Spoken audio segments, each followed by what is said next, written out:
The stars glittered above Sol like scattered diamonds on black velvet.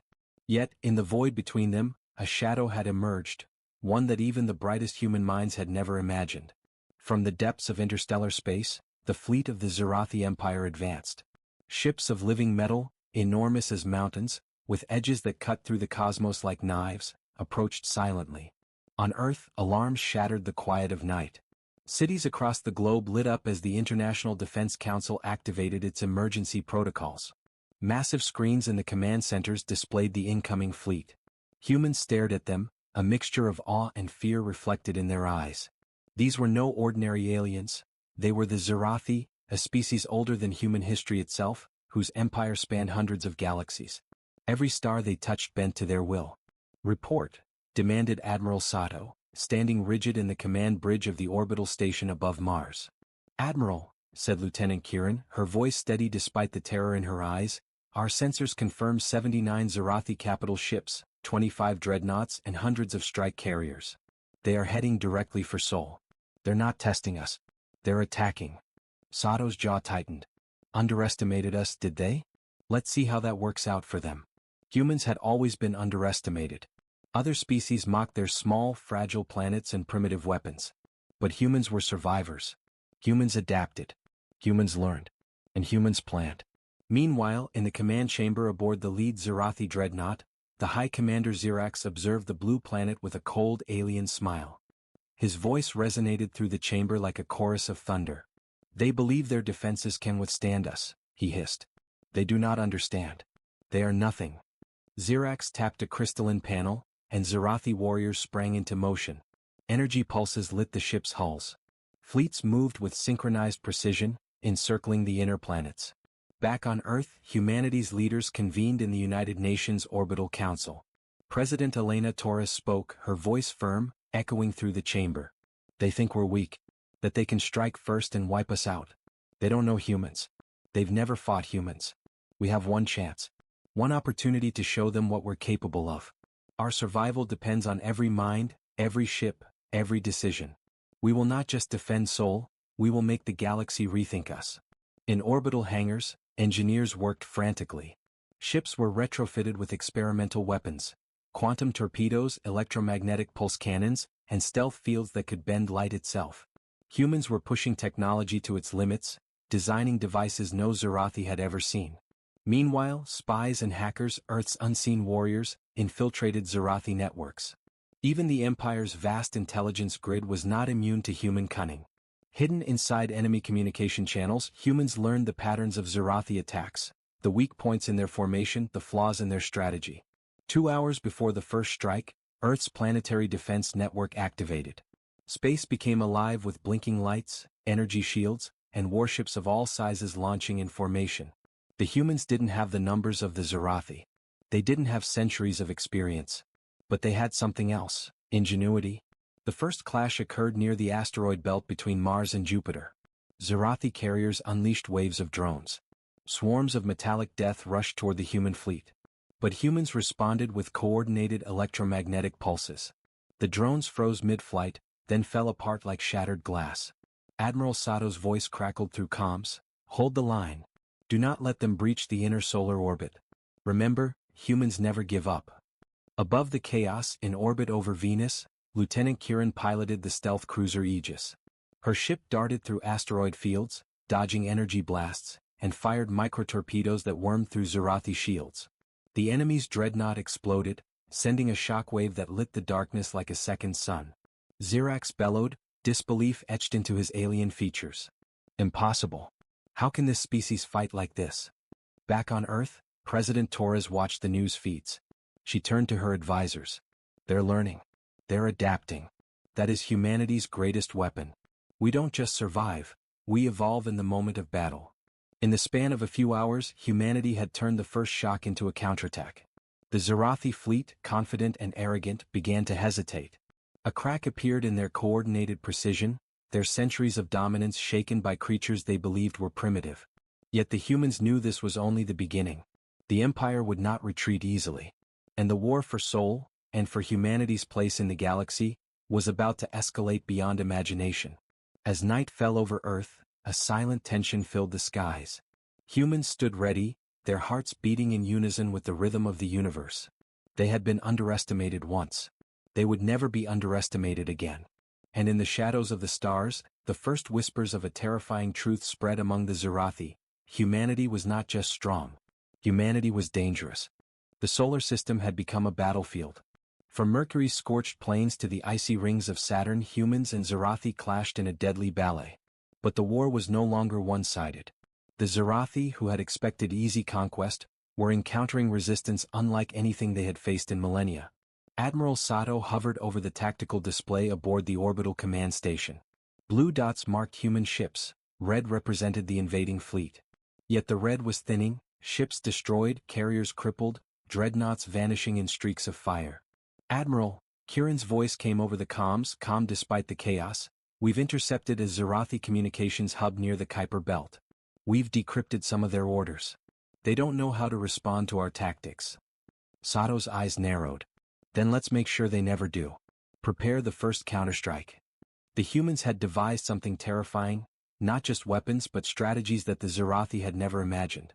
Using stealth cruisers, they baited dreadnoughts into asteroid fields where gravitational distortions could collapse ships. Quantum torpedoes struck with pinpoint accuracy, destroying multiple vessels with a single shot. Meanwhile, Earth's hackers broadcast a message across Zirathi networks. A human face, calm and defiant, staring directly at the alien empire. President Torres's voice resonated through alien communications. "You came to strike first. You thought us weak. We are humans. We survive. We adapt. And we fight back." The Zirathi command chamber erupted in anger. High Commander Xerax slammed his clawed hand onto the console. "They have no right to speak. Silence them." But the humans had planned for this. The broadcast wasn't just words, it was a digital virus embedded in Zirathi systems. Ships went dark, sensors failed, and the first wave of the Zirathi fleet was thrown into confusion. The humans seized the moment. On the edge of Neptune's orbit, Captain Marcus Harlan led the Intrepid, a battlecruiser bristling with new weaponry. He saw dreadnoughts faltering, their formations breaking. With a sharp command, his crew unleashed a wave of micronuclear torpedoes.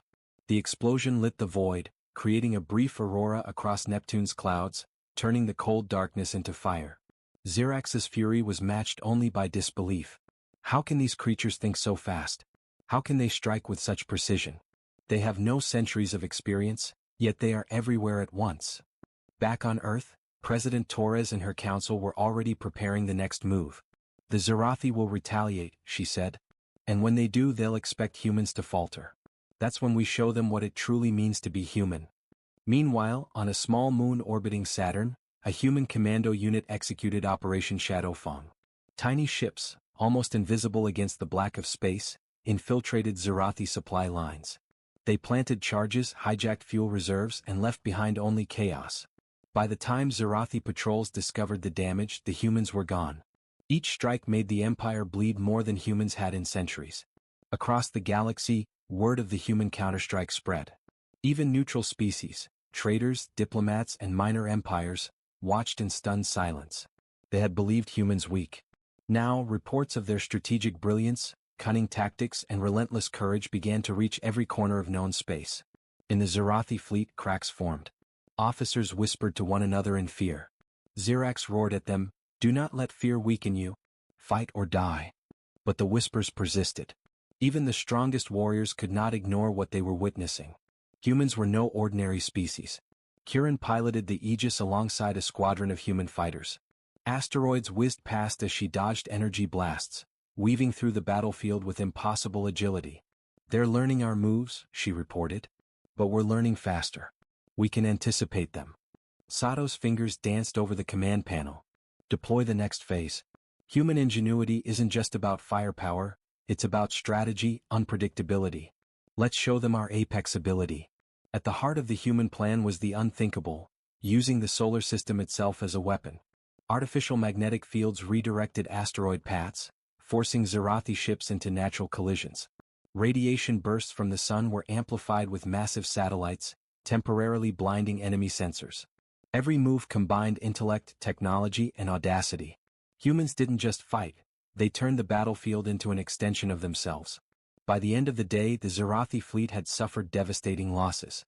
Entire squadrons vanished, leaving gaps in their formation. Ships that remained were forced into retreat.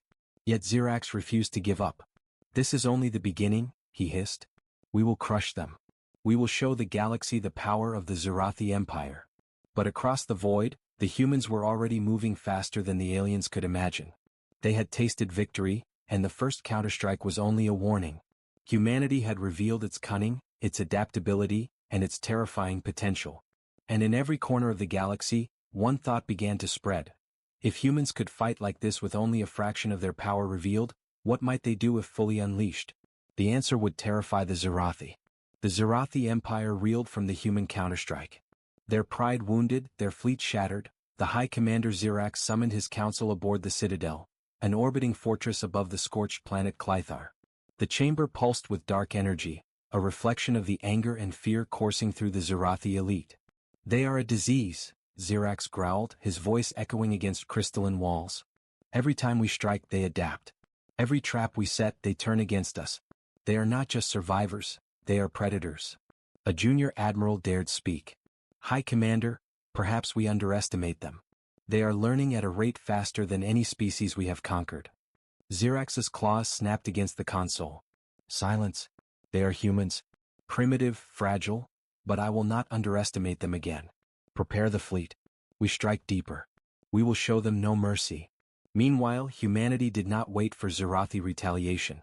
From the Sol system, Admiral Sato orchestrated Operation Iron Comet, a bold strike into Xerathi-controlled territory. Using the intelligence gathered from hacked communications, humans identified a critical supply hub orbiting the industrial planet Vacor. Destroy it and the Xerathi fleet would starve. Capture it and humans could turn Xerathi resources against them. Captain Marcus Harlan's Intrepid led the assault. The human fleet darted through a web of defensive drones, magnetic storms and gravitational traps. Xerathi dreadnoughts bristled with energy cannons, waiting for intruders. But humans fought differently. They didn't just attack, they anticipated. Every maneuver, every strike, exploited weaknesses in Xerathi protocols that humans had discovered. Kieran's voice cut over comms, calm but fierce, targeting the main reactor. Initiating quantum cascade sequence. The sequence worked flawlessly. Vacor's industrial facilities erupted in controlled explosions, sending debris spiraling across orbit. Xerathi ships scrambled, but human stealth cruisers struck with deadly precision. Within hours, the supply hub was in human hands. Across the galaxy, news of the human strike spread like wildfire. Even distant empires, who had never considered humans a serious threat, now whispered warnings. Traitors, diplomats, and spies alike reported the same chilling fact. Humans did not just fight, they planned, adapted, and executed with terrifying efficiency. Back on Earth, President Torres addressed the United Nations and the world in a broadcast that resonated across interstellar communication networks. "The Xerathi came to take our homes, our worlds, and our people. They believed strength lay in numbers and centuries of control. But humanity has strength that cannot be counted or measured. We are clever. We are resilient. And we will defend our place in the stars." The words were not just rhetoric, they were a declaration of war and a warning. Humans had entered the Empire's heart, and there was no turning back. Xerax seethed. He convened his generals. "They are not just fighting, they are changing the rules of war itself. Prepare the Abyss fleet. We will crush them before they learn more.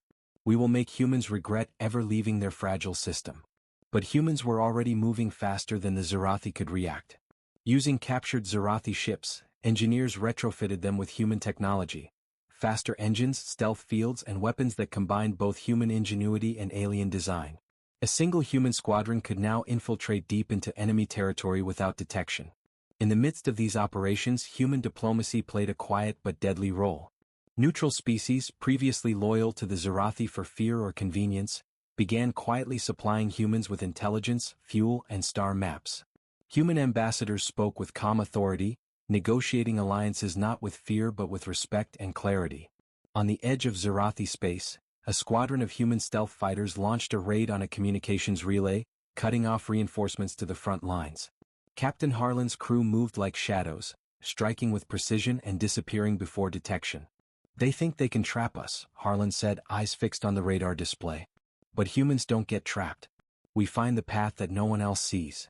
The Xerathi grew desperate. Entire fleets were being rerouted to defend their supply lines, leaving core systems vulnerable. Xerax's frustration boiled over. They are everywhere at once. They anticipate every strike. This human species, it is an anomaly. Humans, however, remained methodical. They did not waste resources on glory, they calculated, adapted, and executed. The galaxy watched as a fragile planet once underestimated now dictated the pace of war. On Earth, children gazed at the stars, unaware of the battles being waged light years away, yet connected to every human decision through courage and collective resolve. Humanity's spirit, its audacity, and its genius were now manifesting on a galactic scale. By the end of this campaign, the human fleet had not only crippled Xerathi supply lines but also demonstrated an unprecedented strategic vision. The Xerathi had begun to realize that humans were not just a species, they were an apex force capable of rewriting the rules of warfare. In the silent corridors of human command centers, Sato, Kiran, Harlan, and Torres exchanged a look. No words were needed. They all understood the same truth. Humanity had taken the first steps into the heart of the Empire, and the galaxy would never be the same again. And far away in the shadow of the Citadel, Xerax's rage grew colder, sharper, and more dangerous. He had seen the truth. Humans were no longer prey. They were a threat that could not be ignored. The silence of space was shattered by the roar of war. From the depths of Xerathi territory, the Abyss fleet emerged, a colossal armada larger than anything the humans had faced so far. Every dreadnought bristled with energy cannons, every carrier unleashed hundreds of strike drones. Xerax had declared, humanity would pay for daring to strike into the Empire's heart. Admiral Sato watched the tactical display aboard the Orion command station. The Abyss fleet dwarfed the human forces. This is unlike anything they've ever thrown at us, he muttered. Kiran, standing beside him, shook her head. They think numbers alone can crush us. They don't understand humans. President Torres spoke over the interstellar network, her voice calm, firm, and commanding. Humanity has faced impossible odds before. We have endured, adapted, and overcome. Today will be no different. Remember, strategy and ingenuity outweigh brute force. As the Abyss fleet closed in, humans activated Project Phalanx, a daring defensive plan. Massive orbital shields surrounded key planets. Stealth cruisers and fighters formed unpredictable attack patterns.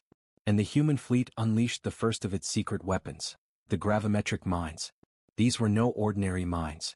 Placed strategically in the path of the advancing Xerathi, they could generate microsingularities, warping space and crushing ships that came too close. The Abyss fleet's vanguard hit the first mine. The explosion was silent, almost imperceptible to distant observers, but the result was catastrophic. An entire squadron of dreadnoughts collapsed in on themselves, leaving a trail of twisted metal and vaporized energy. Xerax roared in rage. Impossible.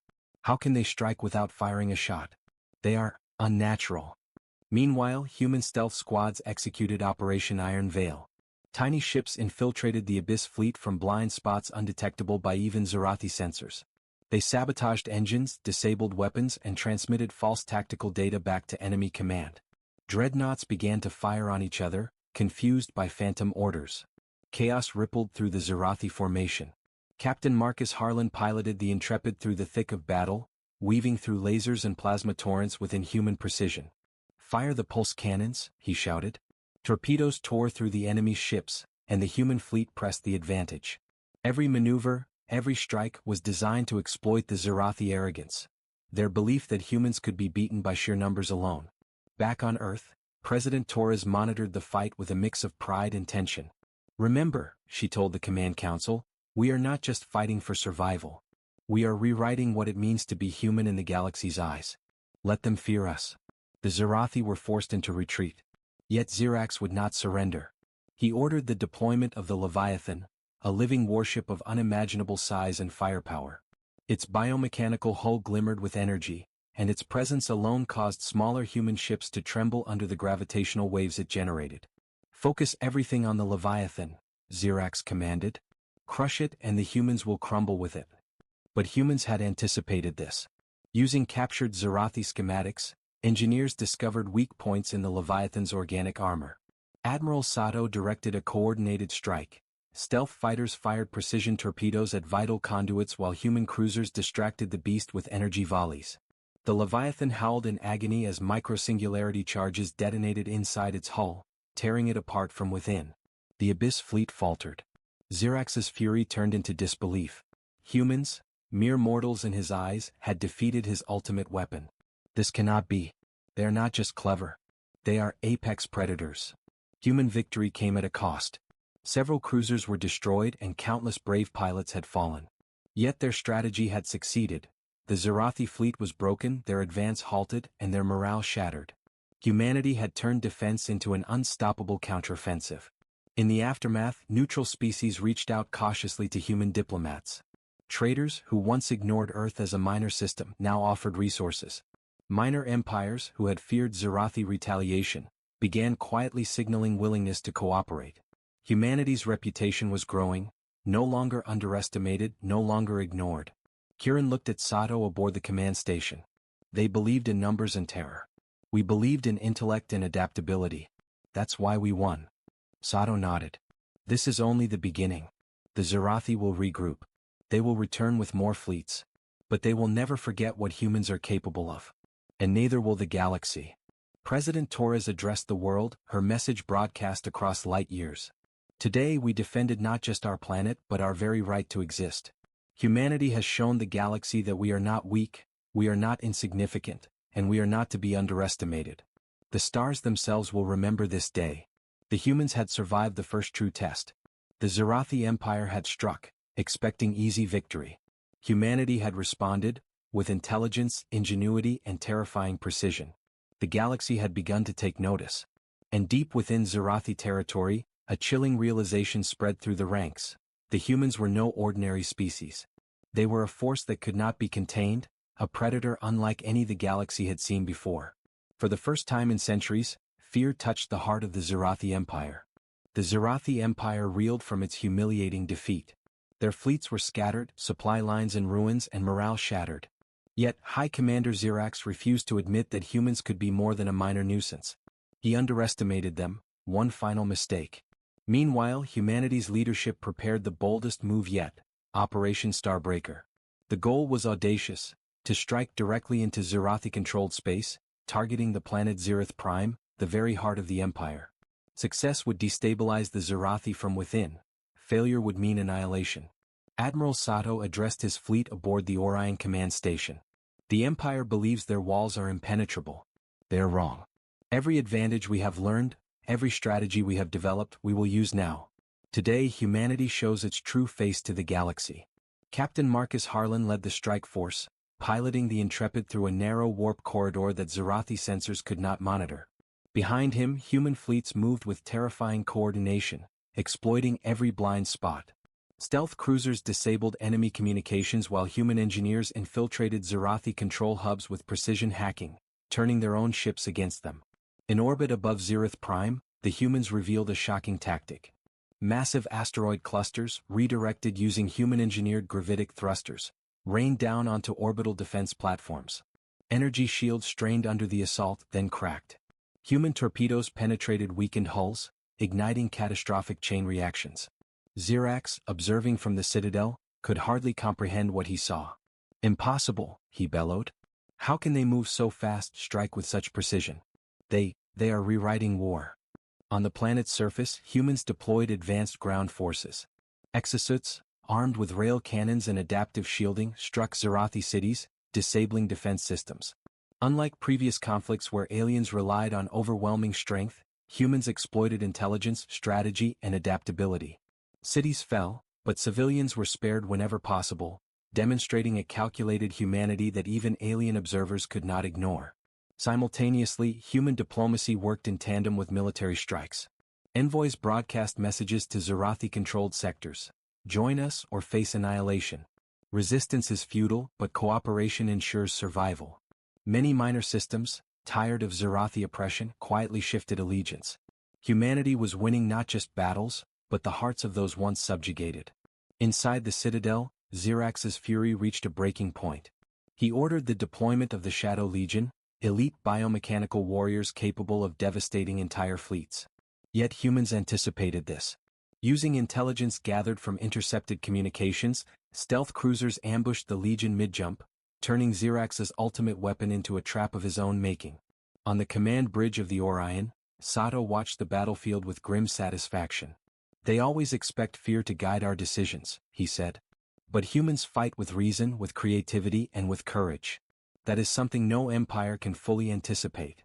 Amid the chaos, a critical Zerathi communications hub exploded. The network collapse sowed confusion across their remaining forces. Ships collided, drones misfired, and dreadnoughts turned on each other. Humanity's plan had succeeded. Zereth Prime was within reach, its defenses crippled, its empire in disarray. Captain Harlan piloted the Intrepid toward the central orbital tower. "Prepare for the final strike," he said, voice steady. "We show them what humans are capable of." President Torres addressed the galaxy once more. The Zerathi believed they were the apex species. They believed centuries of dominance could not be challenged. They were wrong.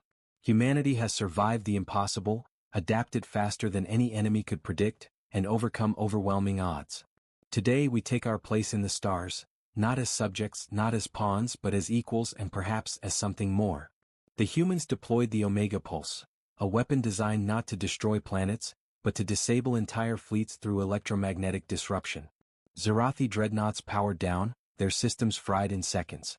The Empire's strongest ships, once symbols of terror, floated helplessly, their crews paralyzed by human ingenuity. Zerax screamed, rage and disbelief warring within him.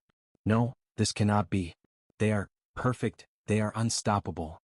And that was the truth. Humanity had become the apex predator of the battlefield, not by size, not by centuries of domination, but through intelligence, strategy, adaptability, and the unyielding will to survive. The galaxy took note. Systems once loyal to the Zerathi began negotiating with humanity, recognizing a new power rising in the stars. Humanity's reputation as survivors, strategists, and apex warriors spread like wildfire. Even distant species who had never seen a human ship began to fear, respect, and admire them. As humans planted their flag on Zereth Prime, the world trembled beneath the knowledge that the species they had underestimated for centuries had become something terrifying. Not monsters. Not tyrants. Something far more dangerous, humans at their peak, relentless, cunning, and unstoppable. And somewhere deep in the Citadel, Zerax knew the inevitable truth. The galaxy had changed forever. Humanity would not only survive, they would dominate. Zereth Prime burned beneath the twin suns, a testament to human ingenuity and courage. The once mighty Zerathi Empire, unchallenged for millennia, now lay in chaos. Entire fleets had been disabled, supply chains destroyed, and communications severed. Yet High Commander Zerax refused to surrender. He was cornered but still dangerous. Admiral Sato stood on the bridge of the Orion command station, surveying the battlefield. Human fleets swarmed through the orbiting debris, capturing crippled dreadnoughts and securing zones around key strategic points. He turned to Lieutenant Kirin, who stood calmly at the tactical console. "This is it," Sato said. "The final strike. One move perfectly coordinated. Humanity doesn't just fight, we end wars." Captain Marcus Harlan's Intrepid pierced through the last defensive ring, stealth shields absorbing the residual energy of failing Zerathi weapons. "All units," Harlan broadcast, "we hit them now. Every strike counts. Today the galaxy witnesses what humans are truly capable of." President Torres addressed the galaxy through the interstellar network. Zerathi thought power came from fear. They thought dominance came from numbers. Humanity has proven that intelligence, adaptability, and courage define true strength. Today we reclaim not just our survival, but our place as a species capable of shaping the galaxy itself. Inside the Citadel, Zerax prepared his last line of defense. The core of Zerathi bioengineering, a massive living warship that had never failed in battle. Its hull shimmered with an organic iridescence, and its sheer size dwarfed anything humans had built. But humans had anticipated this. Using a combination of quantum torpedoes, gravimetric warheads, and stealth infiltration, human squads disabled its core systems from within. The living warship convulsed, energy surging uncontrollably, before exploding in a blinding flash that could be seen from orbit. Zerax's scream echoed through the Citadel, a sound of disbelief and terror. How is this possible? They are perfect." On the surface, human ground forces advanced into Zerathi command centers, securing technology, intelligence, and prisoners. Every move was precise, every victory calculated. Humanity had not merely defeated the Zerathi, they had dismantled the Empire from within. And yet, even as humans claimed victory, they chose restraint. Entire cities were spared unnecessary destruction. Prisoners were treated with fairness. Humanity's power was absolute, but tempered with morality, showcasing that apex strength does not require cruelty. Kieran and Harlan stood atop the Citadel's observation platform, watching the Zerathi retreat into the outer systems. Harlan spoke quietly, eyes fixed on the remnants of the Empire. They thought they were the ultimate species. We've shown them something more terrifying, humans at their peak. Sato nodded. This is what being underestimated has taught us. They never counted on our cunning, our adaptability, our willingness to endure and outthink. That is humanity's true power. Across the galaxy, human influence began to spread. Systems formerly oppressed by the Zerathi sent envoys to Earth, offering allegiance. Trade networks reopened under human guidance, and even distant civilizations began taking humans seriously, wary of their potential. In the High Council chambers of Earth, President Torres reflected on the victory. We fought impossible odds. We've faced a predator the galaxy has feared for millennia. And yet we have not just survived. We have risen. Humanity will no longer be underestimated. We are apex, not because we dominate for the sake of power, but because we endure, adapt, and rise above every challenge. Xerax, humbled and defeated, fled to the outermost reaches of the Empire. He left behind what remained of his fleets, nursing the bitter truth. A species they had thought fragile had destroyed their greatest works, outwitted their finest generals, and rewritten the rules of war. Humanity's triumph was not just in battle, it was in strategy, in ingenuity, and in the indomitable will to survive and thrive. Their legend began spreading across the stars, a warning to those who might one day underestimate them again. On Earth, under the light of Sol, children gazed at the stars. Their parents whispered of courage, strategy, and resilience. The galaxy had learned a new truth. Humanity was not merely a species among many. Humanity was a force to be reckoned with, a predator of intellect, spirit, and unyielding resolve. And somewhere, deep in the void, alien observers whispered the same chilling thought. They struck first, but humanity responded with something terrifying. And now, there is no turning back. The stars themselves seemed to acknowledge the rise of humanity. Humanity had not just survived the first strike. They had reshaped the galaxy, showing that the species once underestimated could stand at the pinnacle of power, unmatched in cunning, resilience, and apex capability. And in that moment, humanity's legacy as the true apex species of the galaxy was sealed.